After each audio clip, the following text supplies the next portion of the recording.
శంభో శంకర హర మహాదేవ ఓం నమ శివాయ ఓం నమ శివాయ ఓం నమ శివాయ మాతా కనకదుర్గ తుయిద్దయ వరదేవతలు సమ్మక్క సారక్క తుయిద్దయ ఈశ్వర పరమేశ్వర ఓంకారేశ్వర విఘ్నేశ్వర వినాయక గణనాయక తుయిద్దయ కంచి కామాక్షి మధుర మీనాక్షి తుయిద్దయ తుల్యాపూర్ భవాని తుయిద్దయ బాసర సరస్వతి దేవత తుయిద్దయ రాజరాజేశ్వరి దేవత తుయిద్దయ కొల్లాపూర్ మహాలక్ష్మి తుయిద్దయ 11వ రాశి కుంభరాశి వారి జ్యోతిష్యం ఎలా ఉందో 3 సార్లు గవ్వలేసి గవ్వల శాస్త్రం చూస్తున్నామండి. ఈ శాస్త్రాన్ని పురాతన కాలంలో చింతామణి శాస్త్రం అంటారండి. 3 సార్లు గవ్వలేసి భూత భవిష్యత్తు వర్ధమానం చూద్దామండి. మొదటిగా 3 గవ్వలు పడ్డాయండి. కుంభరాశి వారి జాతకంలో చూడాలంటే మాత్రం ఆదాయం 11, ఖర్చు 29 రూపాయలు లాస్ ఉన్నది వారి జాతకంలో. ఎంత ధనం ఖర్చు అయినా వారు భయపడే జాతకం కాదు. ఎందుకంటే కుంభరాశి అంటే కుండ అండి. కుండ అంటే మట్టితో తయారు చేసింది. అలాగే బావి కూడా మాత్రం బావిలో కూడా నీళ్లు ఉంటాయి, కుండలో కూడా నీళ్లు ఉంటాయి. కానీ ఏ రకంగా ఖర్చు అయినా కానీ మాత్రం వారికి ఏ రకంగా ఒక రకంగా ఖర్చు అయినా ఇంకో రకంగా మాత్రం వారికి లాభం వస్తూనే ఉంటుంది, కీర్తి ప్రతిష్ట పెరుగుతూ ఉంటుంది. వీరికి ఎల్నాటి శని ప్రభావం ఉన్న మాత్రం మిగతా గ్రహాలు మంచిగా ఉన్నాయండి. రాహుగ్రహం, గురుగ్రహం అనుకూలత ఉంది, కేతుగ్రహం అనుకూలత ఉంది. నవగ్రహాల్లో వీరికి మాత్రం 5 గ్రహాలు అనుకూలత ఉన్నాయండి, 4 గ్రహాలు బాగలేవు. కాబట్టి అంతగా అనుకూలత లేదు.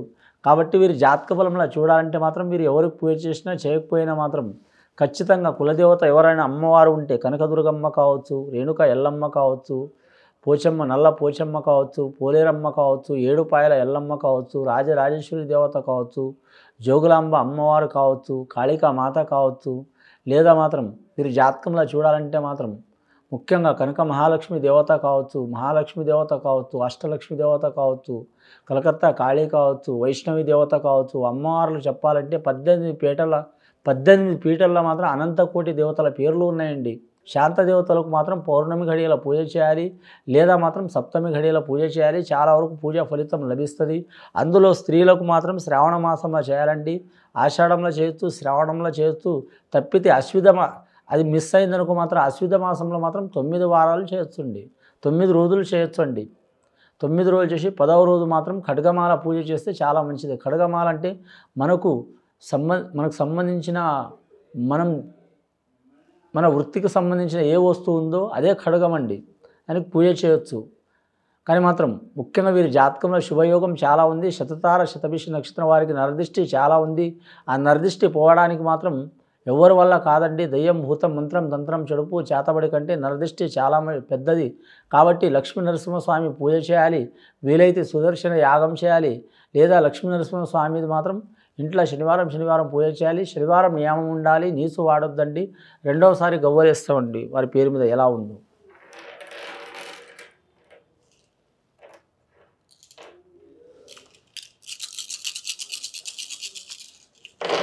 రెండవసారి గవ్వలేస్తే ఒక్క గవ్వ పడ్డదండి వారి పేరు మీద. చెప్పాలంటే మాత్రం ముఖ్యంగా వారు ఎంతమంది ఉన్నా ఒక్కోసారి ఏకాకిలాగా అనిపిస్తుందండి వారి పేరు మీద. దీర్ఘమైన ఆలోచన ఉంటుంది వారి పేరు మీద. వీరికి కడుపులో కపటం ఉండదండి. ఏ మాట అయినా ముఖం ముందర చెప్తారు. రాయి పగలగొట్టినట్టు, గట్టి విరగొట్టినట్టు. ఇవాళ 10 రూపాయలు ఉన్నాయని ఉన్నా లేకున్నా కానీ ఒకటే రకంగా ఉంటారు.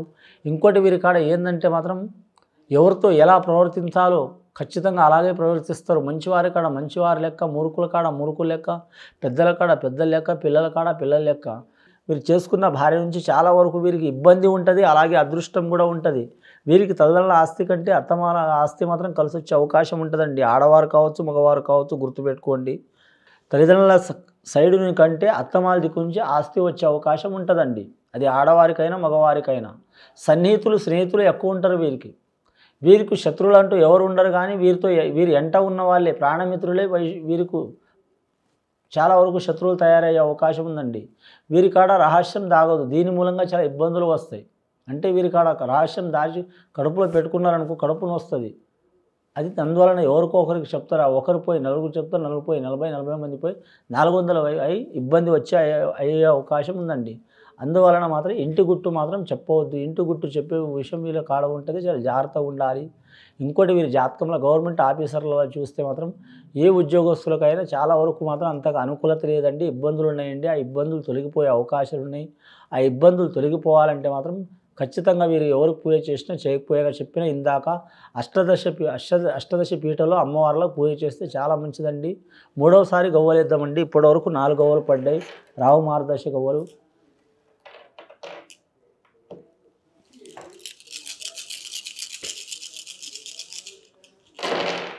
మూడవసారి గవ్వలిస్తే 4 గవ్వలు పడ్డాయండి. రాహు మహర్దశ,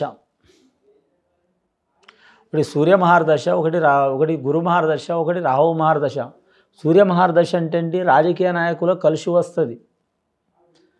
రాజకీయ నాయకులకు ఉన్నత స్థాయిలో అనుకున్న సాధించే అవకాశం ఉంటుంది. వారి జాతకంలో ప్రత్యర్థులు ఎన్ని ఇబ్బందులు పెట్టినా నిలదొక్కునే అవకాశం ఉంటుంది.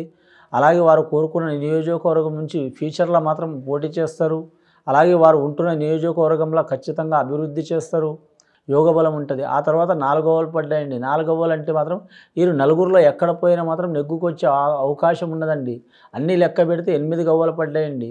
వీరికి అదృష్ట సంఖ్యనే 8వ సంఖ్య అండి. శని మహర్దశ. వీరికి ఆల్రెడీ శని నడుస్తుందండి. ఎల్నాటి శని ప్రభావం పంచాంగం ప్రకారం నడిచినా కానీ మాత్రం 8 గవ్వలు పడ్డాయి. అంటే 8 గవ్వలు.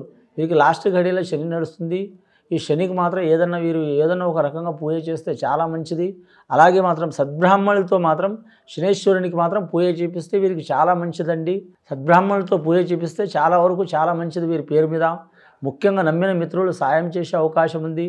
అన్నదమ్ముల విషయంలో ఉన్న విరోధాలు, చిక్కులు, చికాకులు, బాధలు, దరిద్ర బాధ, యోగాలు ఉన్నా కూడా తొలగిపోయే అవకాశం ఉన్నదండి.